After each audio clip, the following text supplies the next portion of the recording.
5, Jayden Daniels returning from injury for the Commanders as they take on the Chargers.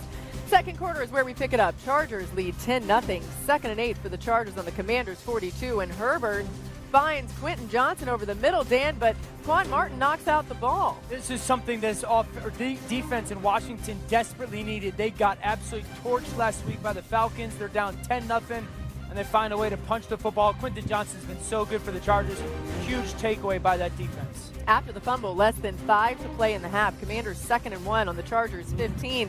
Daniels finds our guy, Bill Krosky-Merritt. Wild Bill Makes it into the end zone for the touchdown. Commanders would add a field goal, go on to the half, tied at 10-10. First drive of the third quarter, first attempt for the Commanders on their 45, and there's Krosky-Merritt again, Dan. Really good job by the play fake protection. Ball comes out into the flat. And then another perimeter run where the Chargers defensively just lost leverage. It's a walk-in touchdown. Commanders score 17 unanswered points. First play of the fourth quarter, Commanders lead 20-10. 2nd and 2 on the LA 36. Krosky-Merritt takes it up the middle, but Tier Tart forces the fumble and recovers it.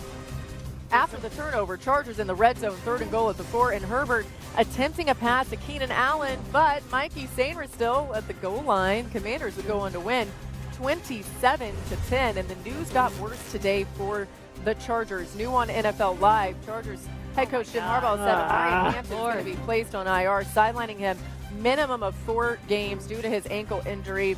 Najee Harris is already out, of course, with an Achilles injury. RC, just how big of a deal is this? You think about Justin Herbert. He's looked so good at times this year, but these guys got to stay healthy. For the first 3 weeks, I thought Justin Herbert was one of the best players in the entire NFL. He would be my leading MVP candidate through that. But you already lose Slater in the offseason, Joe Alt, who was showing that he was an absolute superstar at the left tackle position, and now Amari Hampton.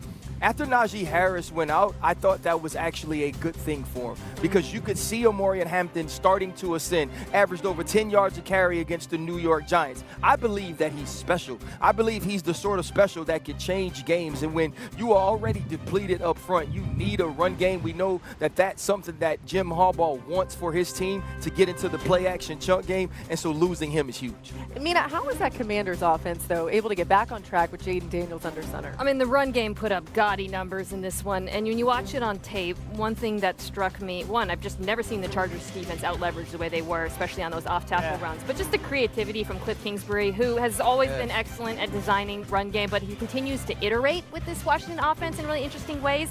I know Dan's going to do a tape on this, but the 6 offensive line looks, what I loved was how they would put Daniels in the pistol on all of those, so they would create some uncertainty on the part of the defense, and then when Daniels is in the gun, as he normally is, and they run mostly, it's a lot of gap runs, a lot of counter, pin pull. The touchdown was pin pull.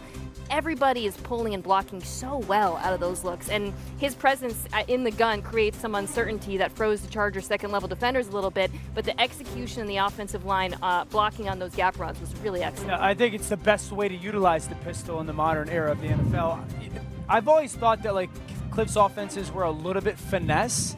I think the utilization of that 6th offensive lineman plus the 2 tight ends gives you a little bit of physical finesse. I mean, there's 6 offensive linemen, 2 tight ends, there's that pistol. So there's the balance of their offense, and now you get those double pullers. This is like what we would call GY counter, but that Y is a 6th offensive lineman. And so once again, you see 6 offensive linemen, 2 tight ends, there's that pistol. So there's symmetry, down block, down block, down block by 3 offensive linemen, while also double pulling and a tight end being the perimeter blocker. Now we get double wing 6 offensive linemen, and there's an outside zone or a duo where you get double teams, double team front side. There's an easy cutback. I mean, there's a vacant lane on the backside that the tailback finds. I just think the ability for them to still in their no huddle offense and still have finesse in regards to a lot of the motion and movement, but have that physical presence in their run game. I just think it's something that, this is the new layer for this offense this year. I think last year it was the no huddle was new to everybody. I think now this is the evolution for Cliff in this offense. I would also give Adam Peters a lot of credit, the general manager. This offseason, we knew that Jayden Daniels had this breakout season, but they needed to add some things in the offense. And who'd they go and get? They got Deebo Samuel, who's been incredible for the Commanders. Yeah. Basically a one-year deal for $20 million. Go make your money somewhere else if you have to, but use this year to really show what you still got. He's been outstanding. And Laramie Tunzel has been as good an offensive tackle in the league as anybody this season, and absolutely was dominant against a good Chargers defensive They usually line. run to his side, Laramie Tunzel's side. Yeah, absolutely. And I think the other piece about Deebo Samuel is you've seen over the last 2 weeks, Cliff Kingsbury sort of evolve his position, right? They have to be different from the number one wide receiver position when it's Deebo Samuel.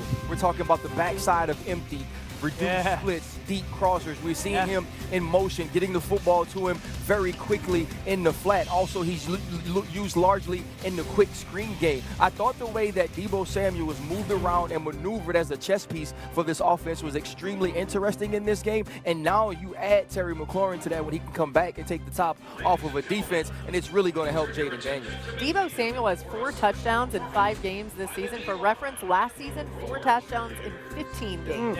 He's really enjoying his new spot. All right, Swagoo, what's coming up next? They struck up the band for you. And watching Cam Scatterboo disrespect the BMB playing like this. This was awful. And now we have a villain, BMBs. We got a little dude that's starting to pancake us. And I don't want to see any of this transpire anymore. Granderson, I love you. They took a sack away from you in the game. But this pancake block from Cam Scatterboo, you have made enemies all over the 300-plus club. And we are not going to tolerate this disrespect. That's why I'm going to highlight the big fellas. And on ESPN and ABC. Now, Travis Hunter, we will see him on display tonight. He has been a consistent part of the Jaguars' offense this season, playing 58% of his team snaps and at least 35 in every game. But after averaging 40 defensive snaps in weeks 2 and 3, Hunter only played 9 defensive snaps last week against 49ers, all in the first quarter. Head coach Liam Cohen called it just a personnel decision. And in talking to Liam Cohen about how they will plan to use Travis Hunter tonight, we should see something more similar to what we saw earlier in the season, weeks 2 and 3. About 80 snaps total, 40-40 split is what they'd like to do both offensively and defensively. And they have sung Travis Hunter's praises, talking about how committed he's been to both sides of the ball, putting in overtime. One of my favorite quotes was talking to Devin Lloyd, the linebacker. He said Travis Hunter is so crazy that it's like he stops, he catches the ball, then he lingers in the air for a little bit, and then comes back down, and you're like, what just happened? I asked Travis Hunter about that, if he feels himself lingering in the air. He's like, no. He looked at me like I was crazy. He's like, that's just what I do. So it is athletic ability that is God-given. It's crazy. It's amazing. But I think what's made the difference here for Jacksonville has been how committed Travis Hunter has been to learning both sides of the ball, putting in a lot of extra time to make sure that works, and we'll see it on display here on the field behind us tonight. All right, Peter, what's got you most excited for this Jags? I think it's going to be a statement, kind of franchise statement moment for the Jaguars. You know, the last time the Jaguars won a Monday Night Football game was 2011. Blaine Gabbert beat Joe Flacco in a game 12-7 on Monday Night Football.